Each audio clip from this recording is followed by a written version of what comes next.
স্কুলে প্রার্থনায় আবশ্যিক বন্দে মাতরম। মুখ্যমন্ত্রীর ঘোষণার পরেই জারি হল সরকারি বিজ্ঞপ্তি। বঙ্কিমচন্দ্র চট্টোপাধ্যায় রচিত বন্দে মাতরম গান গেয়েই শুরু হবে স্কুলের পঠন পাঠন। রীতিমতো বিজ্ঞপ্তি জারি করে স্কুলের প্রার্থনায় বাধ্যতামূলক করল রাজ্য সরকার।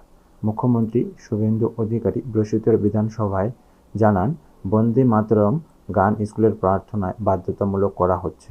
সরকারের এই সিদ্ধান্তকে স্বাগত জানিয়েছে স্কুল শিক্ষার সঙ্গে জড়িত বিভিন্ন সংগঠন ও শাসক দল বিজেপি। রাজ্যের শিক্ষা মানচিত্রে বড়সড় পরিবর্তনের ঘোষণা করলেন মুখ্যমন্ত্রী শুভেন্দু অধিকারী।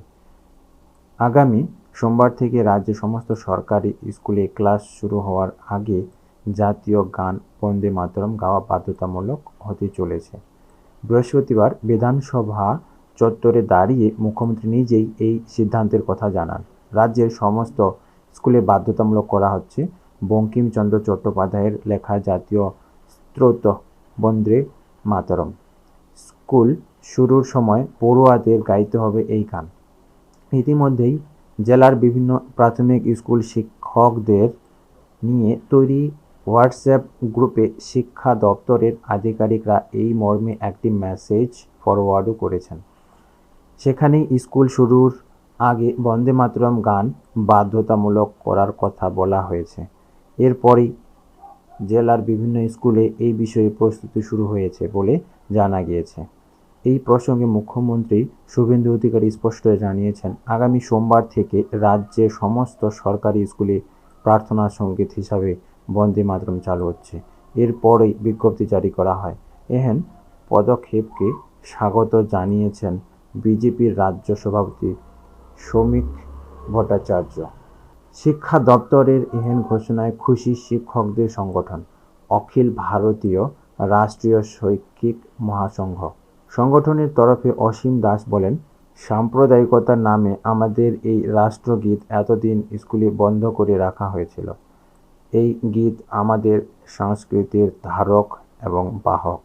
আমরা হিন্দু রাষ্ট্রের দিকে এগিয়ে যাচ্ছি। এই অবস্থায় স্কুলে এই গীত চালু করা অত্যন্ত ভালো উদ্যোগ। আমরা এই কাজের জন্য সরকারকে ধন্যবাদ জানাচ্ছি। অন্যদিকে বঙ্গ বিজেপির রাজ্য সভাপতি শ্রমিক ভট্টাচার্য বলেন, বিকৃত ইতিহাসকে বদলের এটাই সঠিক সময়। এহেন পদক্ষেপকে স্বাগত জানিয়ে বিজেপি নেতা জানান, কেন্দ্রের তরফে এই বিষয়ে নির্দেশ দেওয়া হয়েছিল, কিন্তু তৎকালীন সরকার তা কার্যকর করতে দেয়নি। এখন সঠিক তথ্য তুলে ধরা হবে। এমনকি পশ্চিমবঙ্গের দিবস নিয়েও বার্তা দেন রাজ্য সভাপতি। তিনি বলেন, 1947 সালের 20 জুন পশ্চিমবঙ্গের জন্ম, এটাই আসল। বিকাশ ভবন সূত্রে খবর, আনুষ্ঠানিক বিজ্ঞপ্তি প্রকাশের আগেই জেলা স্কুল পরিদর্শকদের কাছে এই মর্মে প্রাথমিক নির্দেশিকা পৌঁছে দেওয়া হয়েছে। এই নিয়ম আপাতত সরকারি ও সরকারি পোষিত স্কুলগুলির ক্ষেত্রে বাধ্যতামূলক হলেও এই রীতি অনুসরণের জন্য রাজ্য সরকারের পক্ষ থেকে সমস্ত বেসরকারি স্কুল কর্তৃপক্ষের কাছেও অনুরোধ জানানো হবে। তবে আপাতত অধিকাংশ স্কুলে গরমের ছুটি চলছে। এই চ্যানেলে নতুন হলে অবশ্যই চ্যানেলটিকেও সাবস্ক্রাইব করে বেল আইকনটিকে প্রেস করে রাখবেন। ধন্যবাদ।